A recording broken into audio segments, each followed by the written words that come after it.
152 200 meters individual medley. 152, not even 153. He's knocked 1.5 seconds off his personal best. 1.3 seconds off. He's bodied Ryan Lochte. He's given him a body length and said, you know what, I don't want to go 153. It's mental. I can't fathom how fast this is. I mean, here's a question for you. Like, we were staggered by his 400 IM. Is this one more impressive? Because he's taken the same amount of time off over half the distance. This is an insane time, and it's in a semi-final, so God knows what he's going to do in a final. I think he was pushing it, admittedly. Yes, so I don't know how much more he can find. He did jam or kind of like do a double stroke into his breaststroke into freestyle turn, so maybe there's a couple of hundredths there. So could see another world record tomorrow, but oh my God.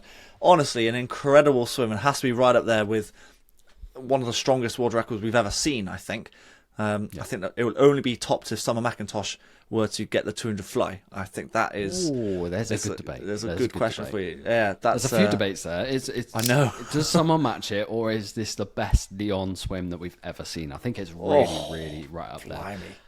I think it's worth digging into this swim a little bit and taking a little bit of time to break down and understand how Leon Marchand has just broken the 200 meters individual medley world record, because the Ryan Lochte mark, the 154 flat, was seen as one of the greatest textile swims of all time. Now, it was the first one. Supersuit world record to be broken, and it's stood ever since. But Leon Marchand has battered it from the gun, and I think Shane Casas has a little pat on the back for how fast he took out the fly leg of this, because Casas took it out in a 23.88, and Leon matched him.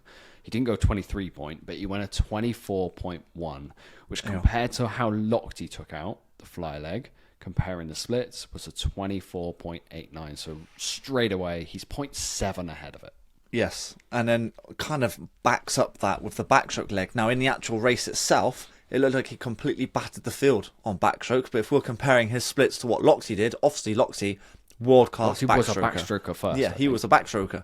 So you're kind of expecting him to actually be ahead of Marchand on that split, but actually Marchand went quicker by near enough 0.2 of a second, which is unreal. Leon Marchand's backstroke split, a 28.40. Ryan Lochte's a 28.59. Yeah, like mental. This is where 0.19 off. This is why I can't work out which split of these 50s is the best, because that backstroke split is incredible, and then the breaststroke split after that, a 32.13. There's no one in the world that can do that on a 200 IM, and that's the reason why he's so far ahead of the rest of the world, and that's a good second, near enough a second faster than what Lochte did when he broke that world record as well. Lochte went at 33.03, and then the freestyle legs, this is where Lochte finally got him, but at this point Leon Marchand was over 2 seconds under the world record pace. So I imagine everyone inside the venue in Singapore, like us on the stream, straight away I was just like, how low is this going now? So Lochte finished his race with a 27.49, and Leon Marchand does not do a Michael Andrew. He comes home in a 28.06. And at the flags, it was like 149, like 150.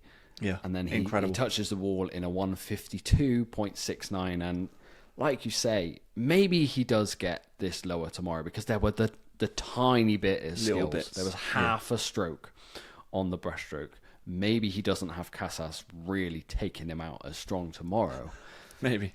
But if he doesn't break it again, if this stays the mark, this could stay the mark for a very long time. I mean, that's the problem, I suppose. It's not the problem, it's just the way it is. But, you know, you have your Phelps and Lochte dominance. It was Michael Phelps' event, but Lochte was the fastest at it. But then who's the second fastest swimmer? You're looking for your Wang Shuns or your Duncans or your Casas, who are still in your, I say still, like a 155 is absolutely incredible. But that's like 2.5 seconds off. Like, it's the sheer dominance is crazy. It's almost like he's had, like, Summer McIntosh was the main talking point going into these worlds, and this is his first event, if I remember right, and he's just completely said, right, no, I'm the superstar. This is my sport, if you like. But unreal. If Summer wins 5 golds, I think they're equal, to be perfectly honest. But this world record is mad. Yeah, well, it kind of goes back to the point where I was saying, like, if Summer were to break the 200 fly, for me, I think that's marginally better. But like to say that is mad. It's hard to say that. It's about the same, isn't it? Surely. Do you know what? I think this world record is too raw for me to say, how can this get faster? Because looking at those splits, I don't know that it can get faster. What I will say now to you, I'll put this question to round out this topic before we dig into the gold medal swims of tonight, because this was only a semi-final swim. I know, yeah. Are we going to see a sub-4 400 metres individual medley? Oh, my word. So you'd have to find 2.5 seconds. I mean, He's just found a second and a half and 200. Yeah.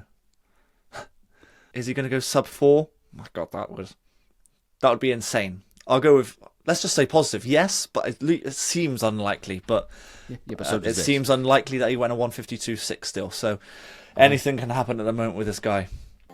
Bring it.